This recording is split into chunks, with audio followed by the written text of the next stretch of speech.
বিসমিল্লাহির রহমানির রহিম। প্রিয় ভাই ও বোনেরা, একটু থামুন, একটু ভাবুন। আজকে যখন আপনি এই ভিডিওটি দেখছেন, আপনার শরীরে রক্ত চলছে, শ্বাস নিচ্ছেন, হৃদয় স্পন্দিত হচ্ছে। কিন্তু একটি দিন আসবে যেদিন এই সব থেমে যাবে। আপনার প্রিয়জনেরা আপনাকে কাঁধে তুলে নিয়ে যাবে, মাটি পড়বে, আর তারপর সবাই ফিরে যাবে। সেদিন কি হবে? কবরে সেই প্রথম রাতে কি অপেক্ষা করছে আপনার জন্য? আজকের এই গল্পটি সেই রাতের কথা। সেলিম সাহেবের বয়স ৭৫ বছর। সারা জীবন তিনি একজন সাধারণ মানুষ ছিলেন। বড় আলেম নন, বড় ব্যবসায়ীও নন, কিন্তু ৫ ওয়াক্ত নামাজ কখনো ছাড়েননি।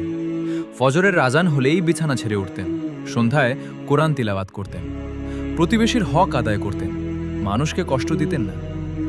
সেদিন রাতে হঠাৎ বুকে ব্যথা শুরু হলো। ছেলে পাশে বসে আছে, মেয়ে এসেছে, নাতি নাতনি ঘরের কোণে দাঁড়িয়ে কাঁদছে। সেলিম সাহেব চোখ মেলে তাকালেন, তার ঠোঁট নড়ছে। তিনি কিছু বলতে চাইছেন। কালিমা পড়ো আব্বা, লা ইলাহা ইল্লাল্লাহ। ছেলে কানের কাছে মুখ নিয়ে বলছে। সেলিম সাহেব চোখ বন্ধ করলেন।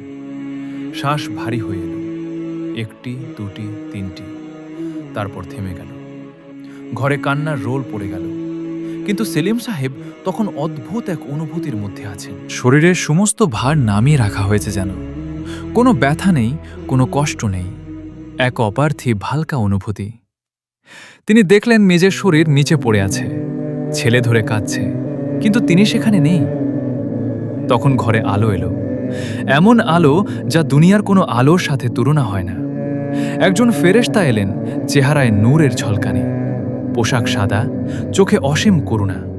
তিনি বললেন, হে প্রশান্ত আত্মা, তোমার রবের দিকে ফিরে এসো। সন্তুষ্ট হয়ে সন্তুষ্টি প্রাপ্ত হয়ে সূরা ফজর আয়াত ২৭-২৮ সেলিম সাহেবের রূহ বের হয়ে এলো।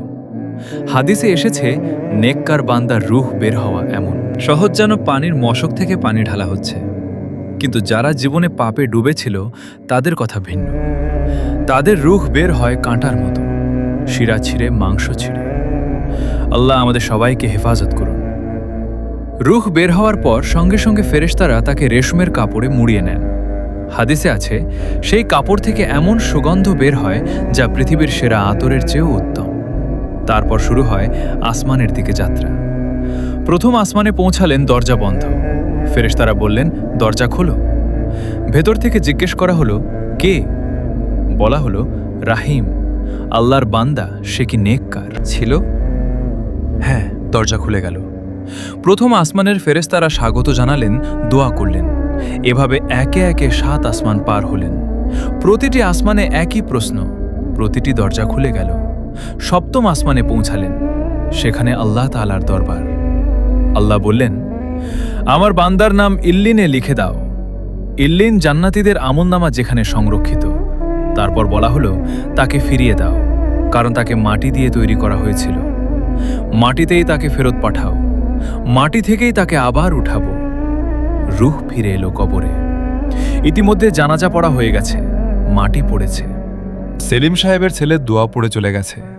মেয়ে গেছে, নাতি নাতনি গেছে, পাড়া প্রতিবেশী সবাই গেছে। পায়ের শব্দ মিলিয়ে গেছে।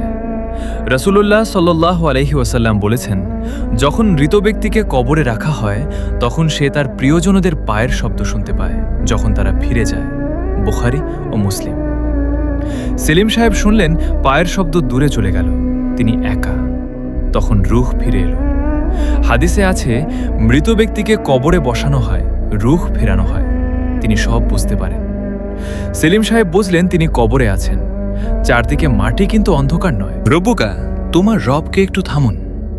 এই প্রশ্নটা কঠিন কেন জানেন? কারণ সেই মুহূর্তে শয়তান শেষ চেষ্টা করে মানুষকে বিভ্রান্ত করতে চায়। সে বলে, বলো অমুককে চেনো না, বলো ওর ব্যাপারে জানো না। কিন্তু যে মানুষ সারা জীবন আল্লাহকে ডেকেছে, তার কাছে এই প্রশ্নের উত্তর কঠিন নয়। সেলিম সাহেব বললেন, আল্লাহ আমার রব আল্লাহ।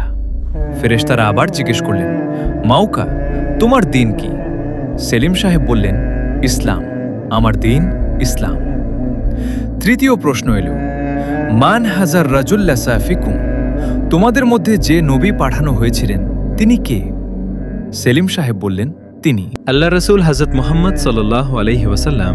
আমি সাক্ষ্য দিচ্ছি তিনি আল্লাহর বান্দা, এবং রাসূল।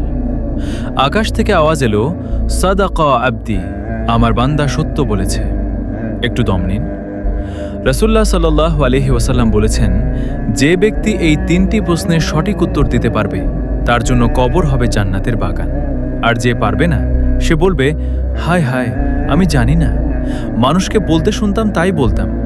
তখন মাথায় এমন আঘাত করা হবে যার শব্দ পৃথিবীর সব প্রাণী শুনতে পাবে, শুধু মানুষ এবং জিন ছাড়া।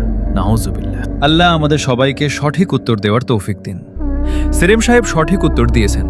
তখন তার কবর আরও প্রশস্ত হয়ে গেল। একটি দরজা খুলে গেল, সেদিক থেকে সুবাস ভেসে আসছে, সবুজের দেখা মিলছে, চারদিকে সুন্দর আলো। এমন সময় একজন সুন্দর মানুষ এলেন। তার পোশাক সুন্দর, চেহারা সুন্দর এবং তার থেকে সুগন্ধ ছড়িয়ে পড়ছে। সেলিম সাহেব জিজ্ঞেস করলেন, তুমি কে?